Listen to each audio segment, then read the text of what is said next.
Selamat malam, Ibu Bapak, Saudara-saudara yang terkasih di dalam Kristus.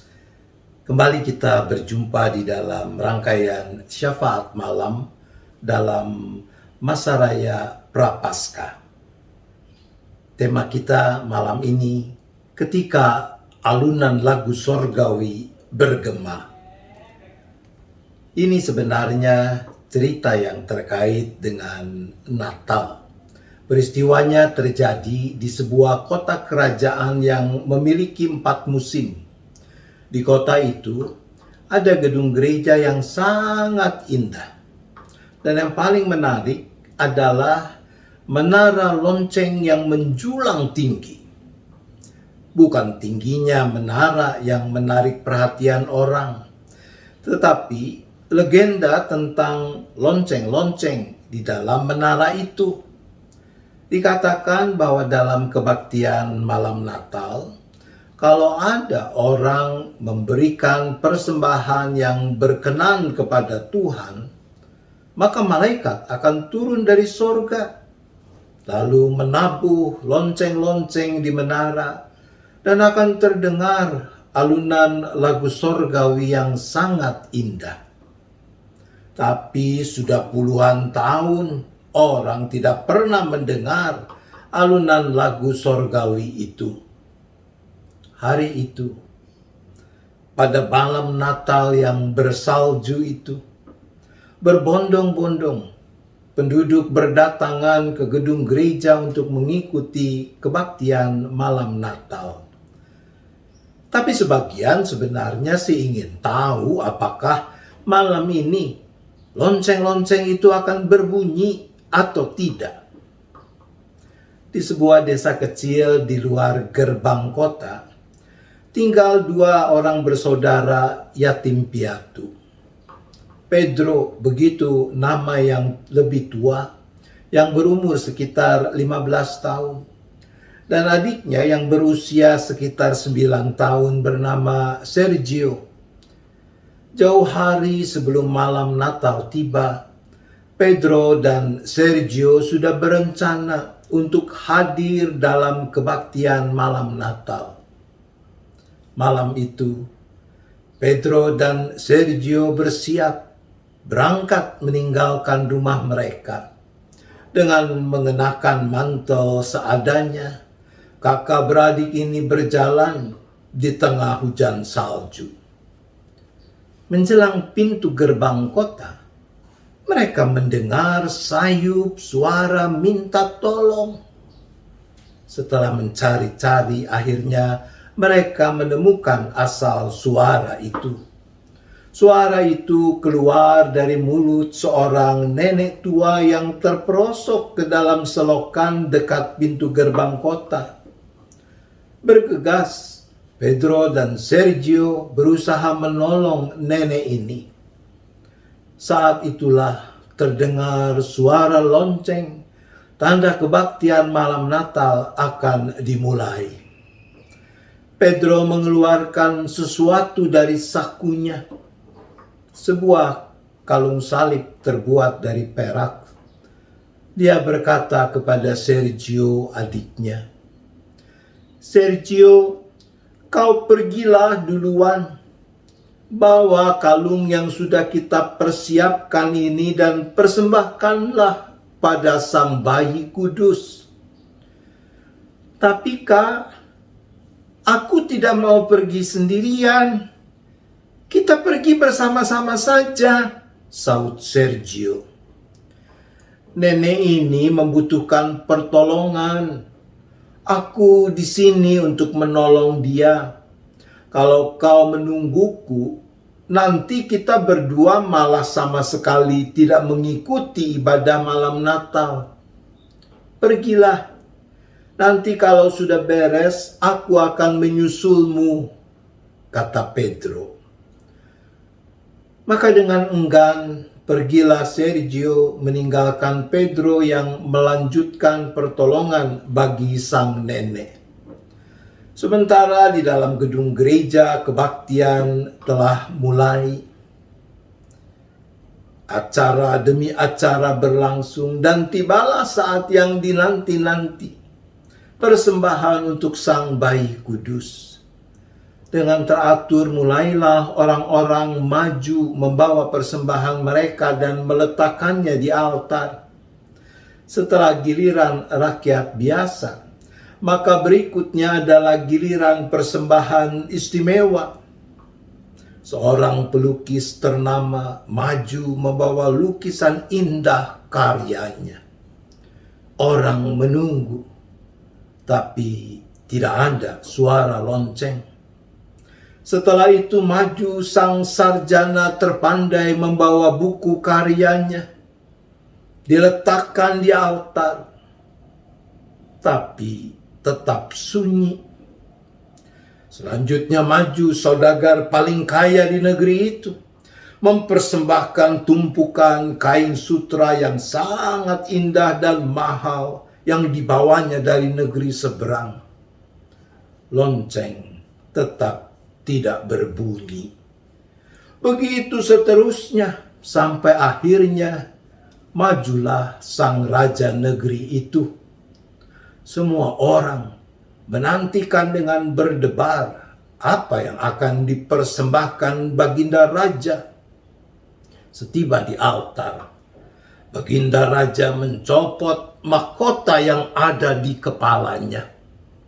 Orang-orang menahan nafas ketika raja pelan-pelan meletakkan mahkotanya di atas altar. Orang-orang berharap-harap cemas akan mendengar suara lonceng-lonceng mengalunkan lagu sorgawi. Dan tetap tidak terdengar suara yang dinanti-nanti itu. Yang terdengar adalah helaan nafas kecewa dari semua orang bahwa kali ini pun tidak ada persembahan yang berkenan kepada Allah.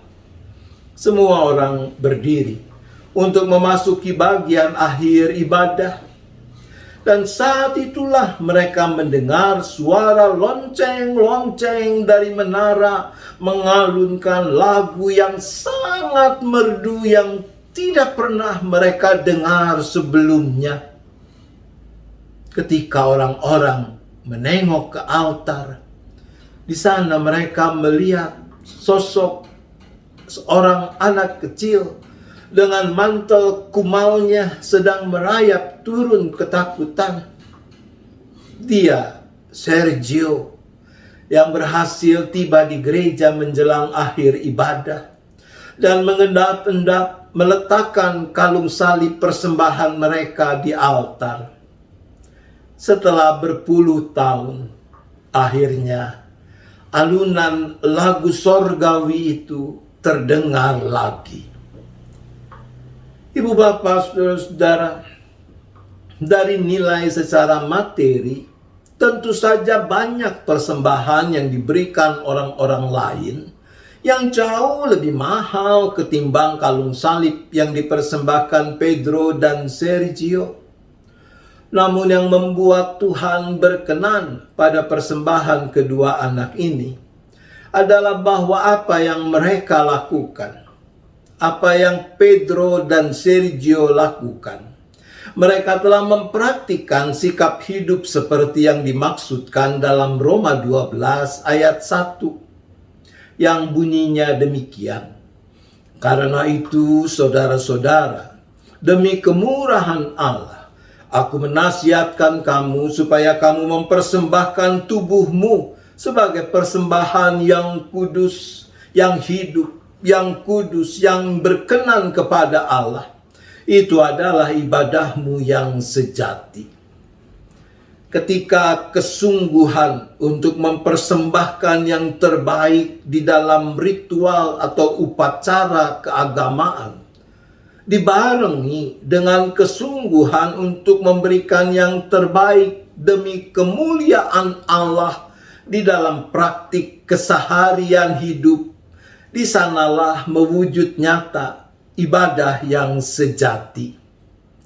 Mempersembahkan tubuh sebagai persembahan yang hidup, yang kudus, dan yang berkenan kepada Allah adalah ketika kita menjadikan aktivitas keseharian hidup kita juga sebagai persembahan yang hidup, yang kudus, dan yang berkenan kepada Allah. Tuhan menolong kita. Amin. Mari kita bersyafaat.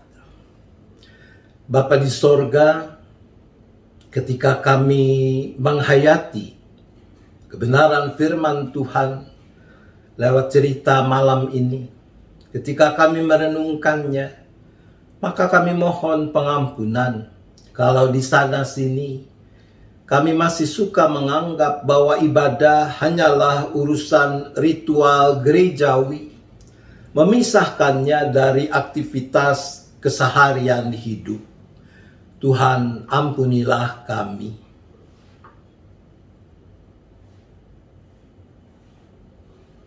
Maka kami mohon, diberikanlah kiranya kepada kami kekuatan, hikmat, agar mau dan mampu mempraktikkan ibadah yang sejati, yaitu menjadikan aktivitas keseharian hidup sebagai persembahan yang hidup, yang kudus, dan yang berkenan kepada Allah.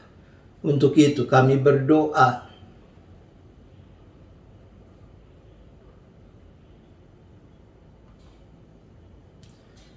Bapa, kami juga berdoa untuk saudara-saudara kami yang masih terus bergumul dengan masalah kesehatan mereka. Kami berdoa untuk Ananda Samuel, cucu Ibu Meliana, bagi Ibu Damayanti, bagi Lina Sucipto, bagi Angel. Tuhan yang tahu keberadaan mereka, Tuhan juga yang menolong mereka, Tuhan yang menyempurnakan upaya pengobatan yang dilakukan.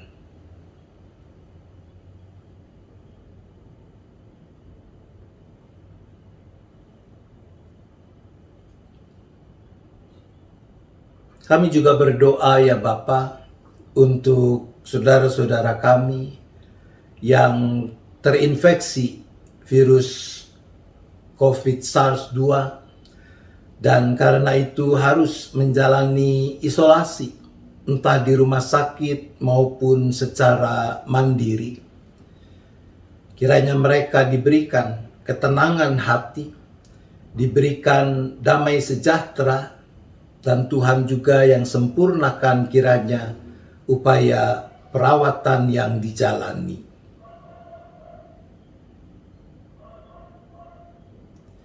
Ya Bapa, kami juga berdoa bagi pelaksanaan vaksinasi yang sedang berlangsung di mana-mana, bukan cuma di negeri ini. Dan khususnya kami berdoa bagi kerinduan klinik Gria Kasih Indah untuk boleh juga diberikan kesempatan membantu pemerintah di dalam program vaksinasi ini. Untuk itu kami berdoa.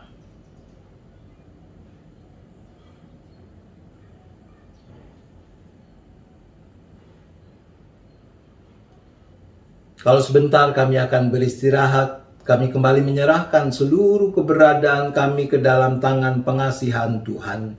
Kiranya Engkau yang berkenan untuk memelihara kami, seisi keluarga masing-masing, jauhkan dari segala mara bahaya malapetaka.